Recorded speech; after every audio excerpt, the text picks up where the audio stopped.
and welcome to The Adult Chair. I'm Pete Wright, and I am here once again with Michelle Chalfant. Michelle, how are you? Hi, Pete. I'm doing great, thank you. So glad to talk to you again. How are your holiday preparations? They're going really well. I've decided to do my shopping when I do it on the weekends. I go out at like 6 or 7 in the morning, and nobody is out. It's the best. That surprises me. I feel like with the we're sort of in a culture of Black Friday hooliganry. Yeah. And it seems like the 6 in the morning is going to be when everybody goes out. No, I was out yesterday morning, and it was phenomenal. There was nobody out. Sunday morning, 6 o'clock in the mormorning, nobody was out. And the stores are open because the stores are also hooligans. I hit 5 stores in an hour and a half, and I was done. It was phenomenal. That's a marathon. I feel like there's an instructional ebook waiting that's just boiling up in you about how to make the best use of your time. I knew what I needed, and I had a couple of returns, and I was in and out. I was the only person in most stores. So it was fantastic. That's fantastic. And what a perfect way to sort of kick off this conversation we're having today, right? Is to last week we wrapped up this mini series that we did to sort of launch the show, discussing the chairs, this foundational tool that you use in your work with clients, and so I think it's funny that today we take on these events that can so naturally kick us out of our authentic selves, triggers, these trigger events. And here you are showcasing what to me sounds like a great way to avoid triggers is by going out into what could be a complete mess, but doing so in sort of a safe time. That's so very aware of you. I love it. Can you tell us a little bit about what are triggers and how do you see them manifest in your work with clients?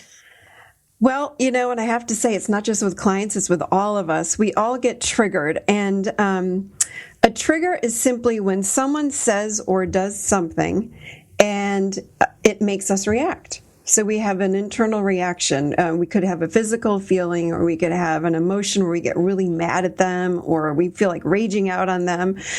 We want to shut them down because it's lit us up on the inside.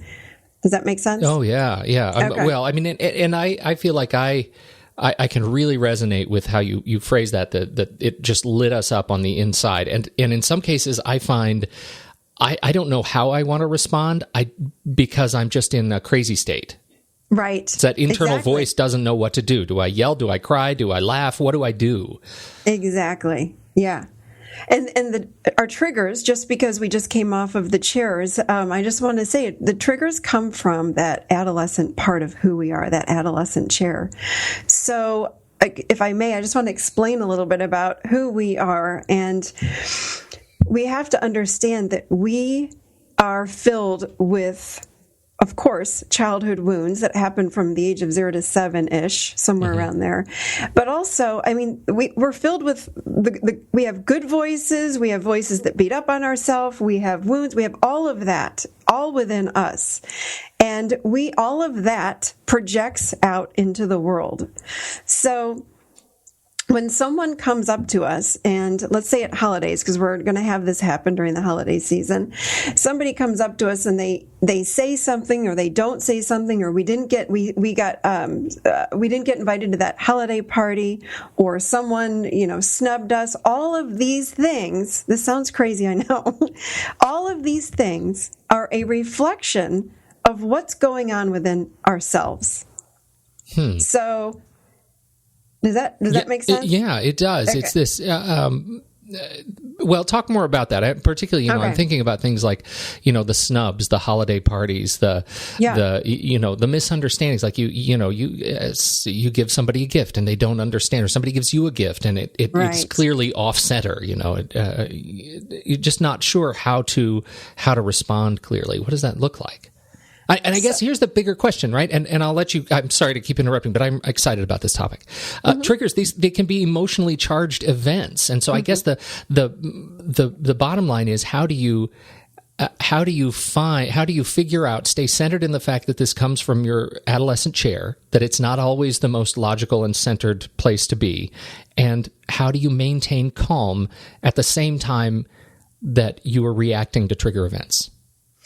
I want to put it in the language of the chairs. Okay. Yeah. So our child chair is all about feelings, right? That's where all of our emotions are stored, is in our inner child part. So what happens is someone does something outside of us, and that child part has this feeling that comes up. Typically what happens is it could be a feeling like, I don't matter, or I'm not worthy, or I don't deserve love, or they're unconscious though. We're not aware of them. So then the adolescent chair comes in to shut down that feeling. And the way that we do that is we're going to shut that other person down. Or we defend against the emotion, which means we may check out. Like you said, the brain gets all scrambled and you can't even think straight. So we react. That's the key word here, is we're going to react to that trigger in some way. That's fascinating. And here's what I just heard, and tell me if I lie when I'm reflecting this, that in some cases, and I can speak personally to this, in many cases, my natural response is to externalize my response to a trigger, which otherwise should be internalized. So I'll reach out negatively to somebody. I will yell and scream. That will be my external response that really could have been handled as an internal processing thing. Yes, exactly. Okay. And this is the point of everything that I've just said. When we are triggered, instead of shutting down that other person or checking out or whatever we do, the key to quote unquote heal this part of us is to look inside. So instead of blaming the other person for not getting invited to the party or forgetting to do this for us, or somebody snubbed me, all of these people in the world are just reflecting what or how we feel about ourselves. So instead of blaming the outside world, it's an indicator that something within us is unhealed. So we look within.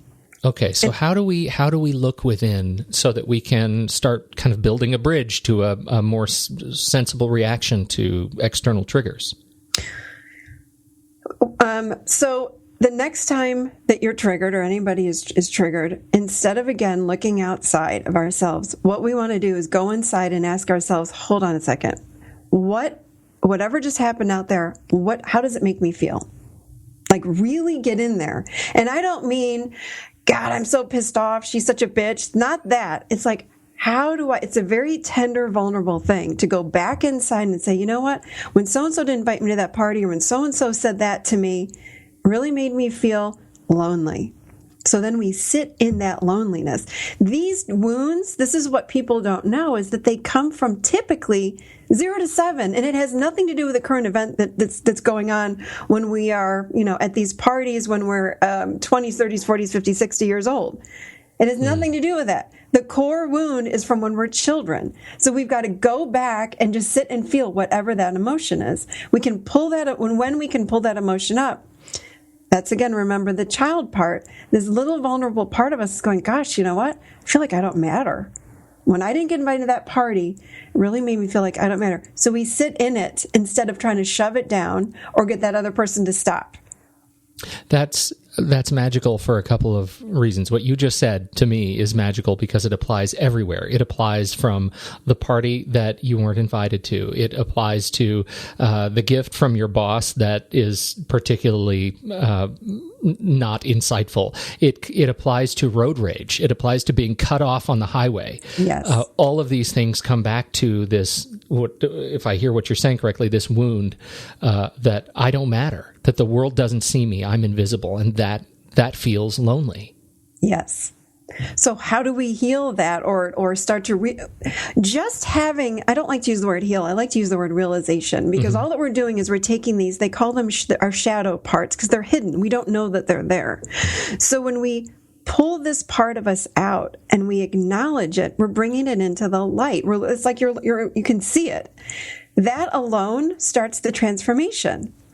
When I acknowledge it and take responsibility for this little part of me that is feeling abandoned. We all have abandonment issues. Some of them are bigger, some of them are smaller.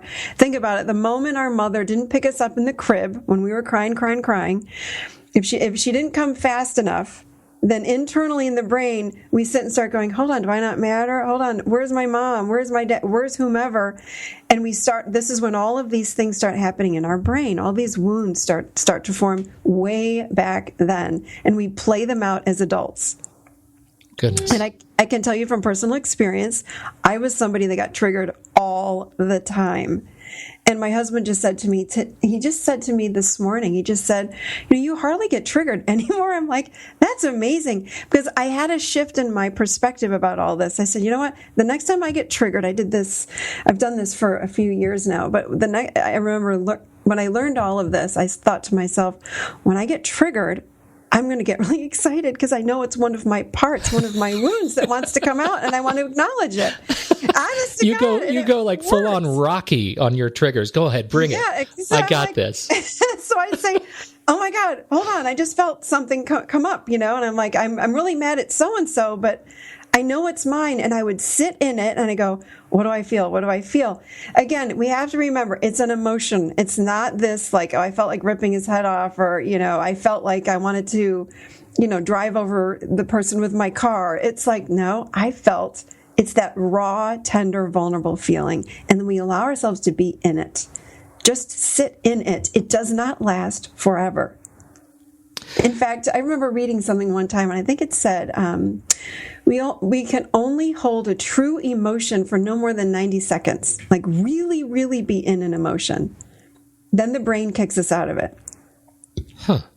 So when people say that they're depressed for years, it's like, part of that is the brain. And I'm not saying, I'm not trying to offend people, but the brain will kick us out of an emotion if we're truly in it. In fact, I think a lot of people are depressed because they're not feeling their feelings. They're depressing them. And I speak from experience. That was me in my 20s.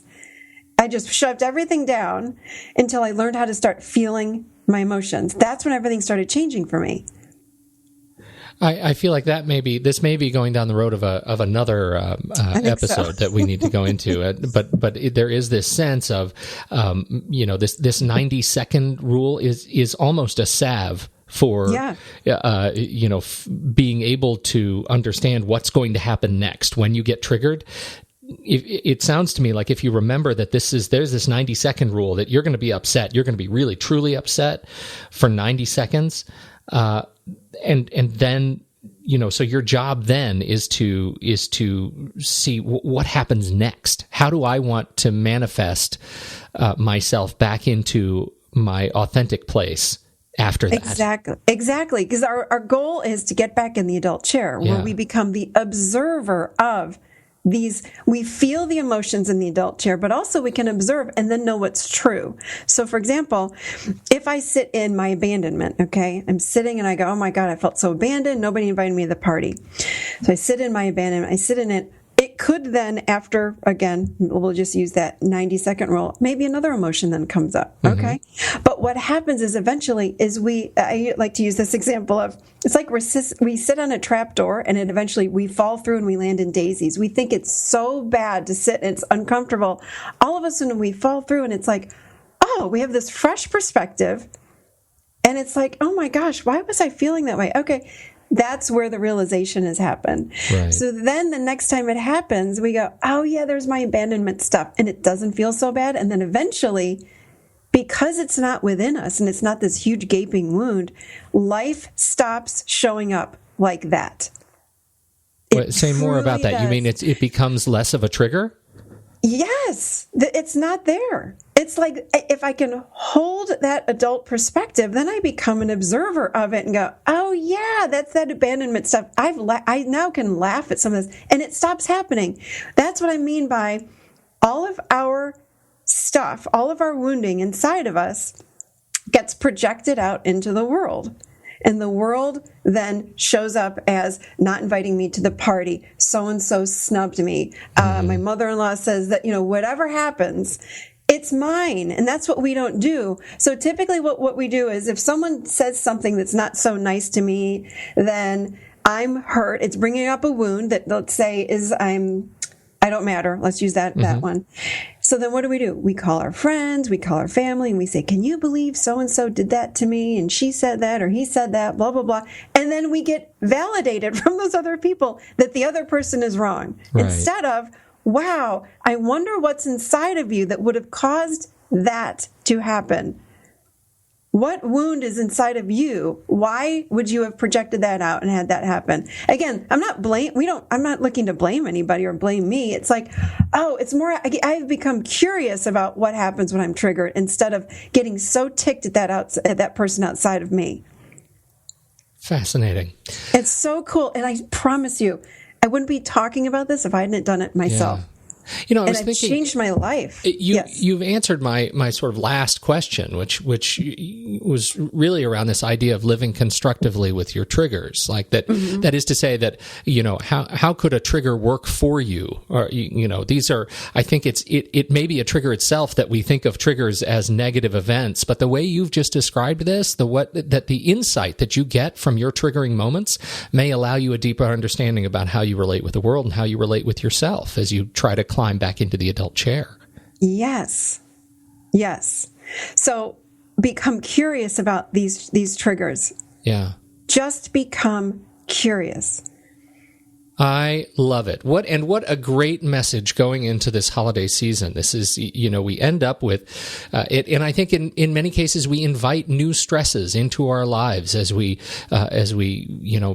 navigate our way through the holidays, and I think this is a really wonderful lesson for folks to go into the next couple of weeks and live curiously. Yeah, curiously. And then remember, we need to sit in our stuff. Don't cover it up. The more we cover it up, even the bigger it becomes. So again, so many of us want to tell our friends or our family that so-and-so was so mean to me and can you believe they did that? Or we'll go have a glass of wine or we'll turn on the TV. We numb out that feeling. We want to bring that feeling up. We want to be present with it. It's our child part. We don't want to shove it away. We want it there. We want it there with us. Outstanding. And we can only do that from the adult chair. Yes. All of this work, so. Well, and speaking of the adult chair, if you're just discovering this show, make sure you go back and listen to episodes 1 through 4. They're brief, they're quick, they'll give you a great foundational instruction of what the chairs are, and chair the child chair, the adolescent chair, and the adult chair. So if you haven't listened to those, go back and listen to those episodes, and then this will make a whole lot more sense, hopefully. And for everybody else, thank you so much for downloading and listening to the show this week. As ever, we appreciate the kind words and comments across iTunes, Facebook, and Twitter. If you have questions, thoughts, or things you'd like to hear Michelle discuss on the show, please reach out and let us know. Facebook, Twitter, or at theadultchair.com. On behalf of Michelle Chalfant, I'm Pete Wright, and we'll catch you actually after the holidays. We're going to take a week off between Christmas and New Year. So Merry Christmas, Happy New Year, and we'll catch you the first week of 2015. Thank you, Pete, and happy holidays to everybody.